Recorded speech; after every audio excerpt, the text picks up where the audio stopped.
അതിർത്തിയിലും നിയന്ത്രണ രേഖയിലും പുലർച്ചെയും പ്രകോപനം തുടർന്ന പാകിസ്ഥാൻ. പൂഞ്ചിലും രജൌരിയിലും രാത്രി ആരംഭിച്ച പാക് ഷെല്ലിംഗ് തുടരുന്നു. അതിർത്തി പ്രദേശങ്ങൾക്ക് നേരെയുള്ള ഡ്രോൺ ആക്രമണം തടഞ്ഞ വ്യോമ പ്രതിരോധ സംവിധാനം. ജമ്മു മേഖലയിൽ സമ്പൂർണ്ണ ബ്ലാക്ക് ഔട്ട്.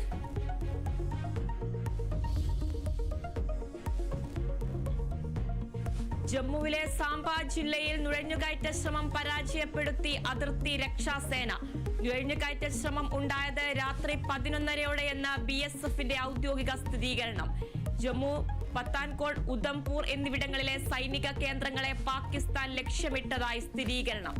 നൌഷേരയിലും ബഠിണ്ടയിലും പാക് ഡ്രോണുകൾ നിർവീര്യമാക്കി.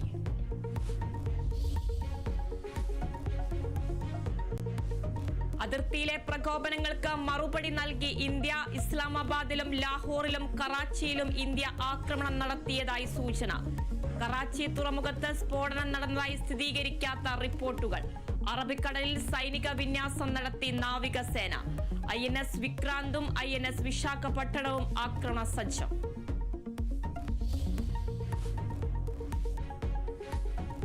രാത്രി മുഴുവൻ തുടർന്ന സംഘർഷങ്ങളുടെ പശ്ചാത്തലത്തിൽ തലസ്ഥാനത്ത് നിർണായക യോഗങ്ങൾ. പ്രധാനമന്ത്രി ദേശീയ സുരക്ഷാ ഉപദേഷ്ടാവുമായി കൂടിക്കാഴ്ച നടത്തി. കരവ്യോമ നാവികസേനാ മേധാവിമാരുമായി കൂടിക്കാഴ്ച നടത്തി പ്രതിരോധ മന്ത്രി രാജ്നാഥ് സിംഗ്. വിദേശകാര്യ പ്രതിരോധ മന്ത്രാലയങ്ങളുടെ സംയുക്ത വാർത്താ സമ്മേളനം 10 മണിക്ക്.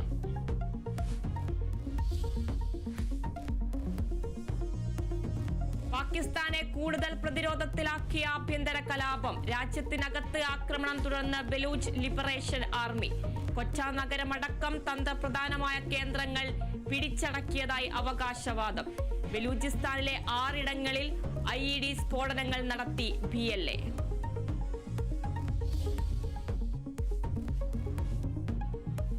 SSLC പരീക്ഷാ ഫലം ഇന്നറിയാം. ഫലം കാത്തിരിക്കുന്നത് 4 ലക്ഷത്തിലധികം വിദ്യാർത്ഥികൾ. ഉച്ചകഴിഞ്ഞ് 3 മണിക്ക് വിദ്യാഭ്യാസ മന്ത്രി V ശിവൻകുട്ടി ഫലം പ്രഖ്യാപിക്കും.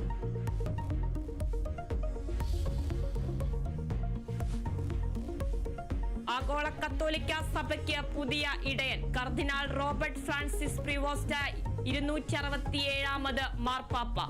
പോപ്പ് ലിയോ 14 എന്ന പേര് സ്വീകരിച്ചു. തെരഞ്ഞെടുപ്പ് 2ാം ദിനം 4ാം റൗണ്ടിന് ശേഷം.